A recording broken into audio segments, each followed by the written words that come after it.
किस्मत हर किसी की बदलती है, बस देखने वाला चाहिए और मेहनत कभी धोखा नहीं देती, बस निभाने वाला चाहिए। नमस्कार बच्चों, आज का ये वीडियो आपके झारखंड मैट्रिक बोर्ड परीक्षा 2026 के गणित का सबसे तगड़ा और सबसे जरूरी टॉपिक हाइट एंड डिस्टेंस यानी ऊंचाई और दूरी पर है। लेकिन सबसे पहले एक बात कान खोलकर सुन लो, अगर तुमने यह वीडियो शुरू से लेकर अंत तक पूरा नहीं देखा तो एग्जाम में आने वाला 5 नंबर का पक्का सवाल तुम्हारे हाथों से निकल जाएगा। हाँ, सच में निकल जाएगा, क्योंकि इस बार बोर्ड में वही आएगा जो मैं आज तुमको इस वीडियो में बताने वाला हूँ।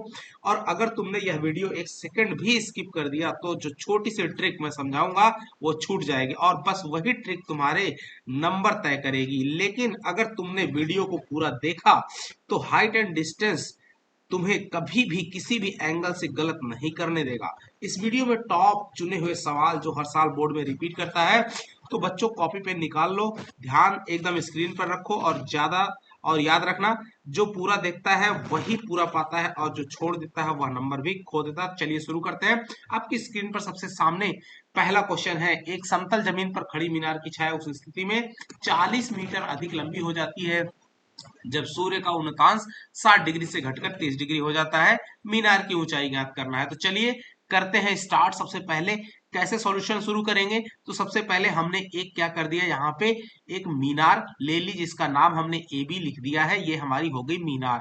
अब इस मीनार की हाइट को हमने एज्यूम कर लिया है एच। मीनार की हाइट को एज्यूम एच कर लिया, उसके बाद इसकी छाया की बात कर रहा है। छाया आपको पिंक कलर से दिख रही होगी, ये है एडी। एडी हमारी छाया है, और ये जो छाया है इसकी हमने डिस्टेंस x मीटर मान ली है। कहां से, ए से डी की तरफ, राइट।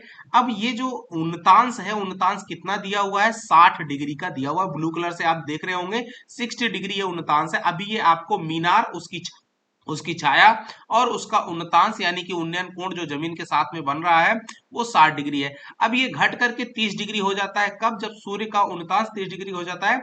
मीनार की ऊंचाई ज्ञात करनी है। तो देखिए इस स्थिति में जैसे ये मान लो कुछ डिस्टेंस पर ये छाया और बड़ी हो गई। छाया जो है अब डी से सी पी पहुंच गई है, यानी डीसी। इसकी लंबाई हम मान लेते हैं दी हुई है 40 मीटर लंबी हो जाती है। क्वेश्चन में दिया हुआ है यहाँ पे देखो, उस स्थिति में 40 मीटर अधिक लंबी हो जाती है जब सूर्य का उन्नतांश 60 डिग्री से घटकर 30 डिग्री। अब उन्नयन कोण हमारा कितना बन जाएगा, 60 से 30 डिग्री बन जाएगा, जैसा आप पिक्चर में देख पा रहे हो, स्पष्ट एकदम क्लियर कट। तो 40 डिग्री 40 मीटर लंबी हो गई, डी से सी तक 40 डिग्री 40 मीटर लंबी हो गई, सॉरी। अब इसमें हम क्या करेंगे, सबसे पहले हमारा देखिए, अब टोटल डिस्टेंस अगर हम बात करें तो 40 प्लस एक्स मीटर बन जाएगी। 40 मीटर लंबी छाया और शुरू में हमने एक्स मीटर छाया की लंबाई मानी थी, तो टोटल जो अभी लेंथ है ए से सी की वो हमारी 40 प्लस एक्स मीटर बन जाएगी। तो अब अगर बात करते हैं इसको सॉल्व करने के लिए, सबसे पहले हम triangle A B D, picture में देखना, ट्रायंगल ए बी डी जो कि पिंक कलर, ब्लू कलर और रेड कलर से मिलकर के बना हुआ है। उसके बाद दूसरा ट्रायंगल व्हाइट कलर वाली लाइन, ब्लू कलर वाली लाइन और जो हमारी बैगनी और पिंक है, इन दोनों को मिला करके यानी ए बी सी, इन दोनों ट्रायंगल्स में एक एक बार करके हम फॉर्मूला अप्लाई करेंगे। और देखिए कैसे, आगे चलिए बढ़ते हैं अगले पेज पर। यहां सबसे पहले हम बात करते हैं ट्रायंगल एबीसी में। अगर ट्रायंगल एबीसी की बात करते हैं तो देखिए tan 30 डिग्री यहां से लिख सकते हैं ए बी बाई ए सी, और ए बी बाई ए सी। उसके बाद tan 30 डिग्री की बात करें अगर, तो यहां पर आप देखेंगे h बाय एक्स प्लस 40 लिख सकते हैं। आप पिक्चर को एकदम क्लियर कट से देख सकते हैं, या फिर इसे tan 30 डिग्री का मान रख देंगे 1/√3 equal to h upon x plus 40 हो जाएगा। और x इसको क्रॉस मल्टीप्लाई कर देते हैं तो आपके सामने मिलता है x plus 40 equal to h√3। बच्चों तो इसके बाद हम क्या करेंगे, x की वैल्यू निकाल देंगे, h√3 माइनस 40 इक्वेशन 1 मान लेंगे। अगले आगे हम बढ़ते हैं अगर, तो यहाँ पुनः ट्रायंगल एबीडी में आप पिक्चर को एक बार ध्यान से समझ लीजिएगा, अपनी कॉपी में बनाया हुआ है, आप उस अपनी कॉपी में देखिएगा। ट्रायंगल एबीडी की बात कर रहा है। अब ट्रायंगल एबीडी में tan 60 डिग्री जो एबी बाई एडी है, आप पिक्चर को जैसा यहाँ पे बताया जा रहा है स्लाइड में वैसे ही आपने क्या करना है, अपनी कॉपी में देखते रहना है। tan 60 degree equal to AB by AD हो जाएगा। अब उसके बाद tan 60 का वैल्यू रखिए इक्वल टू एबी, और एडी की वैल्यू रखेंगे h बाई एक्स हो जाएगा। एबी की वैल्यू हमने h एज्यूम की हुई है और एडी हमने x माना हुआ था, तो एडी h बाई एक्स हो जाएगा। अब यहाँ वैल्यू रख देंगे या फिर √3 equal to h by x, यहाँ से h x equal to 1/√3 h। Equation 2 हो जाएगा। फ्रॉम 1 एंड 2, समीकरण 2 से x का मान समीकरण 1 में हम सब्स्टिट्यूट कर देंगे, तो हमको ये देखिए यहाँ पर क्या मिल जाता है, 1/√3 h equal to h √3 minus 40। h को एक साथ में कॉमन ले लेंगे तो देखिए 40 इक्वल टू ये आपको सामने h√3 माइनस 1/√3h मिल जाएगा। कॉमन ले लेते हैं तो इस तरह से मिल जाता है और उसके बाद अगेन 40 इक्वल टू 2/√3h ये आपको सॉल्व करने में मिलता है। सो यहाँ से h इक्वल टू क्या मिल जाएगा, देखिए 20 इक्वल टू 1/√3, 2 से दोनों तरफ डिवाइड कर दिया तो यहां से अब आगे फाइनली आपको क्या मिलता है, h इक्वल टू 20√3 मीटर, ये आपका फाइनल आंसर हो जाएगा। तो जो मीनार की ऊंचाई है वो 20√3 मीटर आपको मिल जाती है। काफी इंपॉर्टेंट क्वेश्चन रहने वाला है। अब बढ़ते हैं अगले क्वेश्चन के ऊपर, यानी जो क्वेश्चन नंबर सेकंड है। एक 80 मीटर चौड़ी सड़क के दोनों ओर आमने सामने समान लंबाई वाले दो खंभे लगे हुए, उन दोनों खंभों के बीच सड़क के एक बिंदु से खंभों के शिखर के उन्नयन कोण क्रमशः 60 डिग्री 30 डिग्री है। खंभों की ऊंचाई और खंभों से बिंदु की दूरी। काफी इंपॉर्टेंट क्वेश्चन रहने वाला है। तो चलिए देखते हैं। सबसे पहले फिगर, यहाँ पे हमारी ये सड़क हो गई, आप देख रहे होंगे बैगनी कलर से दिख रही होगी। अब इसकी लंबाई हमने कुछ यहाँ पे 80 मीटर दी हुई है, इसको लिख लिया। अब यहाँ पे एक खंबा दिया हुआ है AB जिसका नाम है, राइट, और इसकी दूसरी साइड में भी उसी की बराबर लंबाई वाला CD दूसरा खंबा है दिया हुआ है। अब क्या करना है, इसकी हाइट को हमने h मीटर एज्यूम कर लिया है।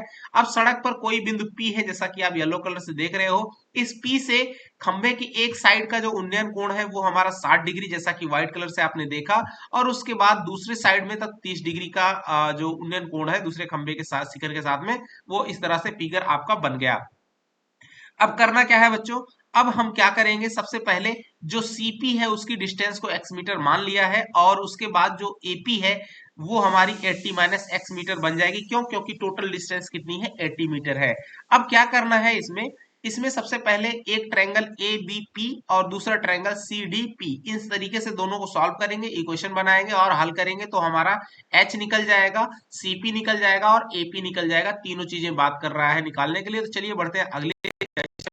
पिक्चर को अपने कॉपी में बना लीजिएगा ढंग से, और फिर यहाँ पे जैसे सॉल्यूशन में कह रहा हूँ वैसे करते जाना। सबसे पहले ट्रायंगल ABP में हम देखेंगे tan 30 डिग्री बराबर AB बाई AP। उसके बाद अगेन यहाँ से देखिए tan 30 डिग्री बराबर h by 80 minus x, value रख देंगे ए बी और ए पी की। उसके बाद यहाँ पे सॉल्व करेंगे 1/√3 equal to h by 80 minus x हो जाएगा। tan 30 डिग्री का मान रखा 1/√3। अब आगे बढ़ते हैं, 80 माइनस एक्स इक्वल टू, ये क्रॉस मल्टीप्लाई कर देंगे तो इस तरह से रिजल्ट आपको मिल जाएगा, या फिर यहाँ से x equal to 80 minus h√3 equation number 1 हम एज्यूम कर लेंगे। आगे बढ़ते हैं, इसके बाद इसे सॉल्व करते हैं पुनः ट्रायंगल CDCP में। तो tan 60 डिग्री बराबर DC बाई CP। उसके बाद tan 60 degree h by x आपको वैल्यू मिल जाएगी, DC और CP की वैल्यू वहां सब्स्टिट्यूट करिए। tan 60 की वैल्यू रखिए √3, तो ये आपको इक्वेशन मिलेगा। क्रॉस मल्टीप्लाई कीजिए तो x इक्वल टू 1/√3h मिल जाएगा, इक्वेशन 2। अब 2 से जो है x का मान समीकरण 1 में रख दीजिए तो आपको वैल्यू क्या मिल जाएगी, यहाँ पे आप देख सकते हो 1/√3, h इक्वल टू 80 माइनस इतना। उसके बाद यहाँ से 80 इस तरह से सॉल्व करेंगे, h कॉमन ले लेंगे तो यहाँ से 80 इक्वल टू 4/√3h मिलेगा, और फिर इसको डिवाइड करेंगे 2 से, राइट, 2 से नहीं 4 से, 4 के 4, 4 20 चौके 80। तो यहाँ से आपको मिल जाता है क्या आंसर आएगा, h इक्वल टू 20√3। अब संजोग बस है कि पिछले वाले और इस वाले आंसर की जो दोनों के आंसर क्या है सेम मिल रहे हैं, वो अलग बात है। फिलहाल यहाँ पे हाइट आई, अभी हमको उस P से C और P से B की दूरी की बात कर रहा है, A से दूरी की बात कर रहा है। तो h का मान समीकरण 1 में रखेंगे तो x बराबर 20 मीटर आ जाएगा। उसके बाद यहाँ पर आप देखिए x बराबर 20 मीटर आ गया। इसके बाद इसलिए CP बराबर 20 मीटर और AP बराबर तब 60 मीटर। क्यों, क्योंकि टोटल डिस्टेंस हमारी 80 मीटर है। तो इस तरह से इसके वैल्यू पूरी निकल गई। अब बढ़ते हैं question number 3, super duper question है। देखिए 7 मीटर ऊंचे भवन के शिखर से एक केबल टावर शिखर का उन्नयन कोण 60 डिग्री और इसके पाद का अवनमन कोण 45 डिग्री है। टावर की ऊंचाई ज्ञात करनी है। तो काफी इंपॉर्टेंट क्वेश्चन रहने वाला, कैसे सॉल्व करेंगे, तो देखिए सबसे पहले हमने यहाँ पर क्या कर लिया है, एक 7 मीटर की जो ये यहाँ पर थोड़ा सा देख लेना, AB स्लाइड में थोड़ा आगे पीछे हो गया है। AB जो रेड कलर वाला है वो हमारी क्या है, केबल टावर है, और दूसरी साइड में जो रेड कलर का छोटा पट्टी है 7 मीटर हाइट दिखाई गई है, वो हमारा CD, वो हमारा क्या है, भवन। आप इस तरह से पिक्चर देख सकते हैं। अब ये जो है यहाँ पे देखिए पहला बात कर रहा है केबल टावर की हाइट हमने h मीटर मान ली है, 7 मीटर हाइट जो है भवन की दी हुई है। अब भवन के शिखर से केबल टावर का जो पाद बिंदु है यानी A से D जो एंगल बन रहा है वो हमारा कितना बन रहा है, 60 डिग्री का बन रहा है, राइट। अब यहाँ पे देखिए इस तरह से फिगर थोड़ा सा आपके सामने बन रहा है, आप देख सकते हैं। अवनमन और उन्नयन दोनों कोण दिया हुआ है 60 डिग्री। देखिए उन्नयन कोण 60 डिग्री, अवनमन कोण जो है 45 डिग्री। टावर की ऊंचाई ज्ञात करनी है। जैसा आपको पिक्चर अब साफ साफ दिख रहा है इसी तरह से इसका फिगर बनेगा पूरा। अब यहाँ पर जब चूंकि 45 और ये जो पैरेलल लाइन है डी और सी डी, तो ये अब 45 और 45 ये आपके अल्टरनेट एंगल बन जाएंगे, इसलिए बराबर होंगे। अब यहाँ से देखिए पिक्चर इस तरह से 60 डिग्री, ये अब एग्जैक्ट फिगर बन चुका है। तो डीई और सी ए ये आपस में बराबर होंगे, राइट। तो यहां पर आप इस पिक्चर को पूरा देख लीजिए डियर। अब यहां से हम ट्रायंगल एडीसी में बात करते हैं। ट्रायंगल एडीसी में tan 45 बराबर सी डी बाई ए सी, तो 1 इक्वल टू ए सी। तो ए सी का वैल्यू हमारा 7 सेंटीमीटर इस तरह से निकल के आएगा। और उसके बाद अगेन पुनः ट्रायंगल बीडीई में हम लोग अप्लाई कर रहे हैं tan 60 डिग्री बराबर बी बाई ई डी। तो यहां से क्या मिलेगा, tan 60 बराबर BE by A C, right. अब बीई बाई ए सी आ जाता है, फिर इसको क्रॉस इसकी वैल्यू रख देते हैं, ए बी माइनस ए उसकी जगह पे लिखेंगे √3 equal to A B minus A by 7। √3 value रख दिया हमने tan 60 की। अब इसको क्रॉस मल्टीप्लाई कर देते हैं, तो इस तरह से 7 √3 equal to H minus 7, H equal to 7 plus 7 √3। और इस तरह से आपको एच की वैल्यू मिल जाती है 7 इंटू 1 प्लस √3 मीटर। ये आपकी हाइट ऑफ मीनार हो जाएगी, मीनार की ऊंचाई हो जाएगी, राइट। बढ़ते हैं अगले क्वेश्चन 4 नंबर पे। एक नदी के पुल के एक बिंदु से नदी के सम्मुख किनारों के अनुमान कोण क्रमशः, very very very important question dear. तो यहाँ पे अनुमान कोण दिए हुए हैं। यदि पुल किनारों से 3 मीटर की ऊंचाई पर हो तो नदी की चौड़ाई ज्ञात करनी है आपको। कितना सुंदर सा क्वेश्चन है। तो सबसे पहले हमने यहाँ पर क्या मान लिया है, नदी की चौड़ाई ये है हमारी। और नदी की चौड़ाई इस तरह से देखिए, ये पुल जो है ए बी हमारी नदी की चौड़ाई है। और यहाँ पे पुल जो आपको दिख रहा है रेड कलर से ए सी और बी सी, ये आपका यहाँ पे डी कोई पॉइंट है जो कि नदी की हाइट हो जाएगी सी से डी की परपेंडिकुलर। और ये 3 मीटर ऊंचाई है। अब पुल एक्चुअली देख रहे हो वो ऊपर में जो पिंक कलर से आपको दिख रही है डंडी, वो है पुल के ऊपर जो सड़क जो भी बनी हुई है। यहाँ से उसके अवनमन कोण एक साइड में 30 डिग्री है और एक साइड में आपका 45 डिग्री है। अब जो है अल्टरनेट एंगल के चलते यहाँ पे देखिए कोण कैसे बन जाएगा। ये पूरा x मीटर की डिस्टेंस है, अल्टरनेट एंगल 30 डिग्री है, तो ये वाला पीला कलर से जो लिखा हुआ है 30 डिग्री, वो आपस में बराबर हो जाएगा। 45 का इधर जो है आपका 45 भी आपस में बराबर हो जाएगा। तो ये आपका पूरा क्लियर कट पिक्चर है। इस तरह से आपको इस क्वेश्चन का पिक्चर बनाना है। अब उसके बाद कैसे सॉल्व करना है, सबसे पहले यहाँ पे देखेंगे ट्रायंगल एसीडी में अपने फिगर जो है अपनी कॉपी में जो बनाया है आपने, वहां से देखते रहिएगा। जैसा यहाँ पे इंस्ट्रक्शन मिल रहा है tan 45 बराबर C D by A D, value रख देंगे यहाँ पर 3 metre equal to A D. आपको देखिए 1 equal to 3 by A D आएगा। तो इस तरह से ए डी बराबर 3 मीटर मिल जाएगा। इक्वेशन 1 हो जाएगा। अब बढ़ते हैं बीसीडी जो ट्रायंगल है उसमें, उसमें हम tan 30 लगाएंगे, C D by B D लगा देंगे। उसके बाद आपको क्या वैल्यू मिल जाती है यहाँ पे देखिए, तो यहाँ पे मिल जाएगी 1 by √3 equal to 3 by B D, यानी B D equal to 3 √3 metre, right. अब आगे बात करते हैं तो A B minus A D B D की जगह लिख सकते हैं बराबर 3 √3 मीटर। और वैल्यू रखेंगे x minus 3 equal to 3 √3 metre. और फिर यहाँ से x इक्वल टू 3 √3 प्लस 3, यानी कि x equal to 3 √3 plus 1 metre, ये आपका मिल जाता है। x हमने क्या माना था यहाँ पे देखिए तो आपकी मीनार की जो जो नदी क्या कहते हैं,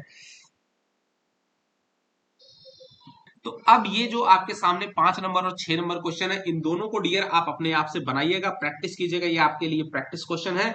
और इसको प्रैक्टिस के लिए ऐसे ही मत देखिएगा कि हल्के में दिए हुए। ये टॉप 6 क्वेश्चन जो आपको मैंने बताए हैं, इन सभी 6 क्वेश्चन में से ही मुझे ऐसा लगता है कि आपके 80% चांस बनते हैं कि इन 6 में से ही कोई एक क्वेश्चन देखने को मिल सकता है। निश्चित तौर पर आपके एग्जाम में देखने को मिलेगा ही मिलेगा। तो मिलेंगे अगले कुछ ऐसे ही जबरदस्त टॉपिक के साथ में बच्चों। अगर वीडियो पसंद आया हो, ठीक ठाक लगा हो, तो वीडियो को लाइक कीजिएगा, चैनल पर नए हैं सब्सक्राइब कर लीजिएगा। और मिलेंगे अगले ऐसे वीडियो के साथ में, तब तक के लिए नमस्कार, जय हिंद बच्चों।